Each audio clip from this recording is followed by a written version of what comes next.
ಕುಲದೇವತೆಯಾದಂಥ ಕೋಡಿ ಮಾರಮ್ಮನ ದೇವಸ್ಥಾನಕ್ಕೆ ಬಂದು ಪೂಜೆಯನ್ನು ಅರ್ಪಣೆ ಮಾಡಿದ್ದೇವೆ. ನಾವು ನಮ್ಮ ಎಲ್ಲ ಕುಟುಂಬದ ಸದಸ್ಯರು, ಸಂಬಂಧಿಕರು ಮತ್ತು ಇಲ್ಲಿ ಸುತ್ತಮುತ್ತ ಗ್ರಾಮಸ್ಥರು ಎಲ್ಲ ಸೇರಿ ಬಂದಿದ್ದೇವೆ.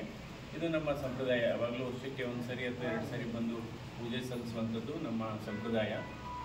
ಯಾವಾಗಲೂ ಅಷ್ಟೇ ದೇವರಲ್ಲಿ ಒಂದು ನಂಬಿಕೆ ಇರಬೇಕು. ದೇವರಲ್ಲಿ ಒಂದು ನಂಬಿಕೆ ಇದ್ದರೆ ಅದು ನಮ್ಮನ್ನು ಒಳ್ಳೆ ಕೆಲಸ ಮಾಡಲಿಕ್ಕೆ ಪ್ರೇರಣೆ ಮಾಡುತ್ತೆ.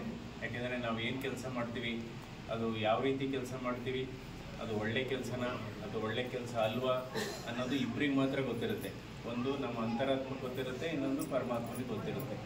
ಸೊ ಹೀಗಾಗಿ ಇವತ್ತು ನಾವು ಯಾಕೆಂದರೆ ಇವತ್ತು ದೇವರ ಆಶೀರ್ವಾದ ಬೇಕು, ಮಳೆ ಬೇಗ ಬರಲಿ, ಜನರಿಗೆಲ್ಲ ಒಂದು ಈಗ ಎಲ್ಲ ಕಡೆ ನೀರಿನ ಆಕಾರ ಇದೆ, ಅದೆಲ್ಲ ಹೋಗಲಿ.